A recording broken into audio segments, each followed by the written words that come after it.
Hello, I'm Sarah Richmond. Welcome to this open day. I'm an associate professor in the Department of Philosophy, and I'm also the undergraduate admissions tutor. In the philosophy department, we admit undergraduates to these courses: single subject philosophy, philosophy and economics, and philosophy and history and art. So note that PPE, which is another very popular course, is not actually based in the philosophy department, but in the Department of Political Science. Now that is merely an administrative matter. Many of the students following PPE will be attending some of the same courses as our students, but nonetheless, they're not admitted via the philosophy department. And I'd just like to remind you that for more information about our programs, go to the departmental website, and I would encourage you to have a look both at the link to prospective students, which will give you a useful overview of the entire course, but also have a look under current students, because what you'll find there is that the modules that our current undergraduates are able to choose from. And for each module, you'll find a very engaging short summary and even a reading list, which will give you an idea about what would be available to you were you an undergraduate in this department. We're based in a really lovely old building. It's actually a house, several stories high, including an attic at the top. And many members of the faculty have offices in this beautiful old building. Our common room is on the ground floor, and the departmental office is on the first floor. It overlooks the beautiful grassy lawn of Gordon Square, where in the summer, so long as we're not under lockdown, many students can be found picnicking and sunbathing. Now, I expect that those of you listening to this talk will already have an idea about what philosophy is. I'll just quickly remind everyone that the type of questions which philosophers are engaged with are very distinctive. Although it's difficult to characterize them, they can often be characterized in negative terms, so that a philosophical question can be contrasted with what we might think of as an ordinary factual question, which would have an ordinary factual answer. So, for example, it's not normally thought to be a philosophical question to ask, what is the chemical composition of water? The answer to that is H2O, and note that the way we find out this answer is by looking out into the world, by learning about molecules and chemistry and so on. Whereas philosophical questions are ones that, many of which at least, can be conducted from the armchair. So they're not questions that require investigation of the way the world is, but they are questions which seek to deepen our own understanding of the very fundamental ideas and concepts that we use. In the philosophy department, we divide all the courses that we offer into three broad categories, which we call A, B, and C. And I'm going to explain how we do that as we go through this PowerPoint. The first category, A, we think of as theoretical areas of philosophy. So that would include, for example, metaphysics, as well as epistemology, logic, the philosophy of mind, and the philosophy of science. And an example of some of the questions that we might ask within theoretical philosophy are, what kinds of things exist, and how, if at all, do they interact? That might seem not a very interesting question, but of course, what is a number? What is an emotion? And so on. What is the nature of time? Can we make sense of the idea of backwards causation? In other words, a causal process where the effect somehow precedes the cause?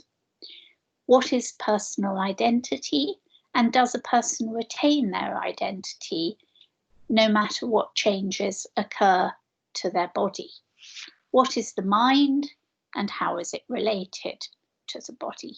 So all of those would count as questions within category A.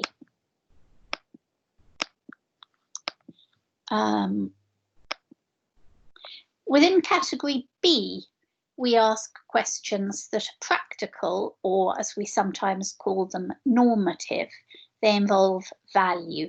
So within category B, moral philosophy is included, also political philosophy, and also questions about the philosophy of art or aesthetics, which of course involve questions about aesthetic value, such as what is it for a work of art to be a good work of art or a valuable work of art? So within moral philosophy, we're asking, what is the right way to act? For example, is utilitarianism correct? Should we always act so as to maximize the right kind of consequences? Are there situations in which no matter how we act, it's impossible to do the right thing? And sometimes in thinking about that, people borrow examples from ancient tragedies. So for example, the myth of Agamemnon in ancient Greece, who angered the gods, and in response the gods said, well, we're going to give you a rather unpleasant choice. Either you sacrifice your daughter, Iphigenia, or you lose the war. So was there a right thing for Agamemnon to do in that situation? One might want to say he had duties as a military leader, but he also, of course, had duties as a father. And would it be impossible for him, therefore, to do the right thing? Political philosophy also belongs within category B, and you can see some of the questions that political philosophers might be asking on the slide here. And I thought I'd give you an idea of one particular course that runs, which is currently available to our second year students within category B. It's called Topics in Political Philosophy, and it's taught by my colleague Jo Horton. If you go to the website and you click on people, you'll be able to see all the members of the faculty, including Jo. So Jo introduces his module as follows. We'll be investigating questions that are central to political philosophy, but also of current political concern. What is it for a political system to be just?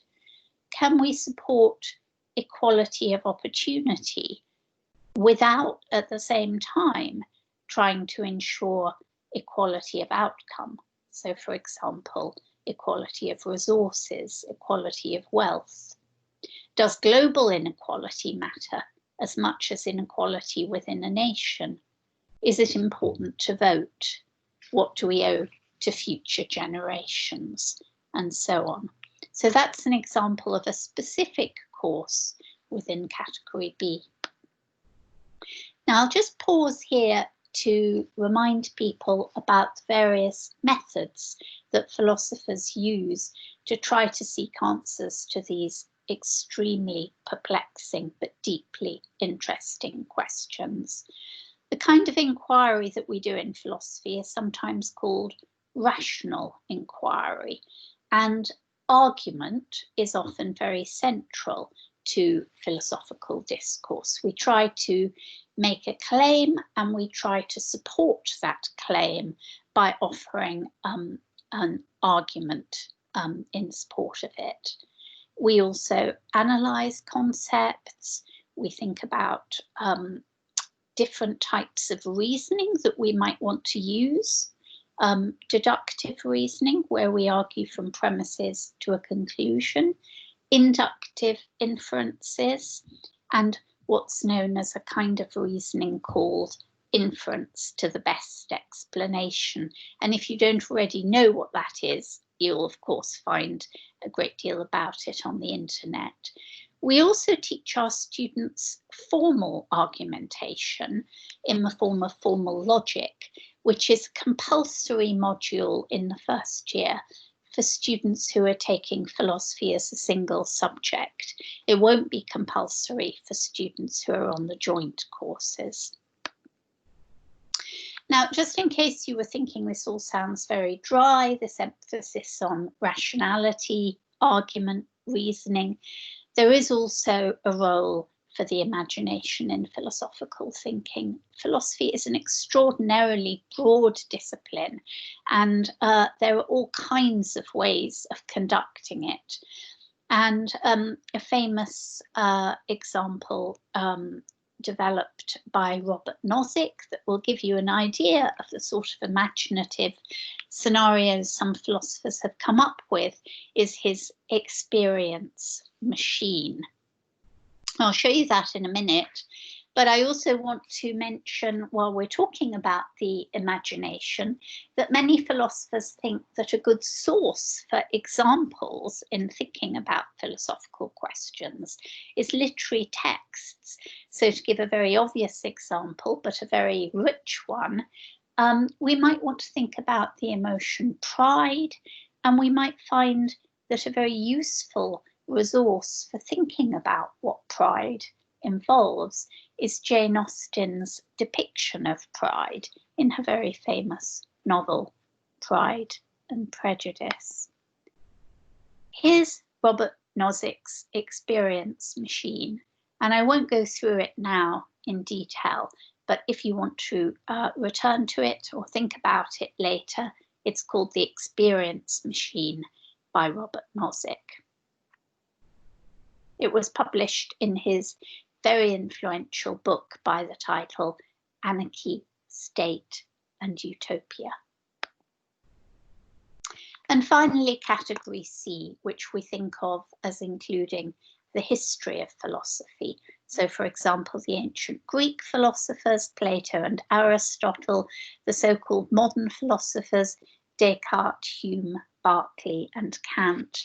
And this category also includes, of course, more recent philosophers when we're studying the philosopher as a figure in his or her own right. So, for example, we run a course on the 20th century German philosopher Theodor Adorno. We also often run a course on the 20th century French philosopher Jean-Paul Sartre. But when we're looking at these texts, many of which come from several centuries ago, we're going to be teaching you how to grapple with the language of the text, which of course will not resemble contemporary English and may indeed need to be approached via a translation. We're going to be teaching you how to identify a plausible reading of the text, how to critically examine the claims that it's making, and also how to locate it within the history of philosopher. So, for example, in terms of the people who influenced the figure that you're studying, and in terms of the people who were influenced by that figure. So that's category C. Now, we have these three categories for a very simple reason, which is that we impose what we call a breadth requirement on our second and third year students. And the breadth requirement is extremely flexible. All that we ask is that by the time they sit their final exams or hand in their final assessments, our undergraduates have to have taken at least one option from category A, at least one option from category B, and at least one option from category C. So of course that doesn't impose a huge amount of breadth unless you really want to do that. If you're very keen on category B, you could, for example, satisfy the breadth requirement by doing 14 courses from category B and then just one course from category A and one course from category C. Now, UCL philosophy is strong in many areas. We always do extremely well in the research assessment exercises. At the moment, we're very strong in philosophy of mind, philosophy of language, epistemology, metaphysics, European philosophy, and ancient philosophy. And on this slide, there are two of my colleagues. At the top, Lucy O'Brien, who's a famous philosopher of mind, and at the bottom, Daniel Rothschild, who's a very well-known philosopher of language, just to give you an idea of two of my colleagues. Our teaching is essentially research-led, which means that the faculty will always be teaching courses in areas in which they are actively interested, and quite likely areas that they are actively researching and publishing in. So that means you're going to get extreme expertise for the courses that you choose. And we, of course, think that that's a huge advantage, and that it means that our teaching is of the highest quality. There is a small price to pay in exchange for that, which we believe is worth paying. And that is that, of course, because people are allowed to teach in accordance with their research interests, it does mean that as people's research interests change, the menu of courses on offer will slightly change from year to year. So, for example, I might decide that I am no longer as interested in Sartre, on whom I've often run a third-year course, and I might choose one year to develop a new course in feminist philosophy. And although the new course will be one in which I'm very enthusiastic and knowledgeable, it will mean that that year the students who were hoping to do Sartre won't be able to do it. But that is the way in which we organise our teaching. We do have a committee called the Syllabus Committee, which does ensure that every year we are offering a suitable range so that most areas of the subject are being covered in every year. So we have a very wide range of options on offer. But despite the range of interests that we can offer in the department, we're actually, by current standards, not a huge department. We have 23 permanent staff. We always have a few temporary staff in addition. Our annual intake is approximately 70 undergraduates in each year. And so we're a relatively small department, and there is a really terrific sense of community within the department, partly fostered by our enthusiastic second-year students who run the Philosophy Society. We have a lovely common room on the ground floor where people can sit and talk and drink tea and coffee. And of course, a further point to consider about UCL is that we're based in London. And as Dr. Johnson said, a man, or a woman for that matter, who is bored with London is bored with life. So here's an example of some of the many other philosophical activities going on in London. And of course, alongside philosophy, there's an endless amount to do in terms of cinema, music, exhibitions, galleries, and so on. So this just gives you an idea of what would be involved in studying single subject philosophy.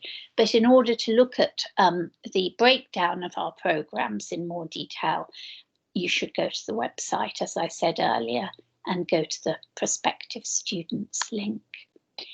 What do we look for when we admit applicants to our philosophy programs? Well, our basic A-level offer is 3 A's, or the equivalent if you're not doing A-levels. Remembering, though, that if you want to do philosophy and economics, we do require an A star in maths. Otherwise, it's 3 A's. We don't mind what subjects you've studied. You don't have to have studied philosophy formally before. What we're looking for is evidence of your interest in and aptitude for the subject. So use your personal statement to tell us about any aspect of philosophy you already know about or are interested in. Mention public lecture you might have been to, or summer schools, or podcasts you've enjoyed, but don't turn your personal statement simply into a list of names and titles. What we really want to get a sense of is what your personal interest in the subject is at this point in time and why you would like to take it further. And sometimes people ask for reading suggestions. So there's a few reading suggestions here on this slide. All of these are engaging introductory books. The Plato and the Descartes are historical texts. The others are more recent ones. And I've also suggested a couple of sources for podcasts. So thank you very much, and good luck in your applications and in your future studies. Many thanks and goodbye.